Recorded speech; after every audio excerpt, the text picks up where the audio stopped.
ஆச்சி மசாலா. எந்த சமையலும் ருசி தேடும் ரகசியம். 20 ரூபாய். ரொம்ப டயர்டா இருக்கு.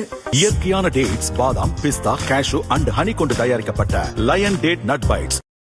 மேற்காசிய போர் காரணமாக கச்சா எண்ணெய் விலை கடுமையாக உயர்ந்ததை அடுத்து இழப்பை சமாளிக்க முடியாமல் எண்ணெய் நிறுவனங்கள் திணறின. நாடு முழுதும் பெட்ரோல் டீசல் விலை சென்ற 15ஆம் தேதி 3 ரூபாய் உயர்த்தப்பட்டது.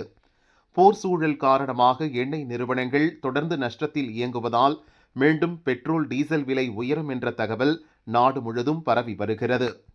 மத்திய பெட்ரோலியம் மற்றும் இயற்கை எரிவாயு அமைச்சகத்தின் இணை செயலர் சுஜாதா சர்மா நேற்று டில்லியில் இது தொடர்பாக பேச்சு நடத்தினார்.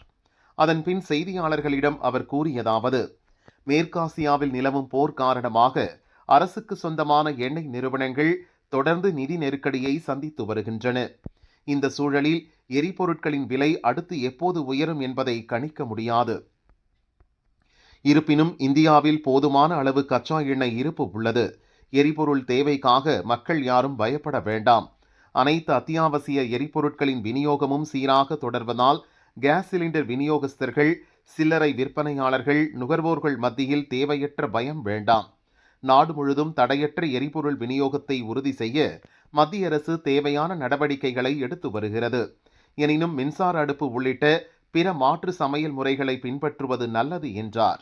இந்த சூழலில் இன்று காலை மீண்டும் பெட்ரோல் டீசல் விலை உயர்ந்துள்ளது. பெட்ரோல் லிட்டருக்கு 79 காசுகள் உயர்ந்து 104.46 ரூபாயாகவும், டீசல் லிட்டருக்கு 86 காசுகள் உயர்ந்து 96.11 ரூபாயாகவும் விற்பனையாகிறது.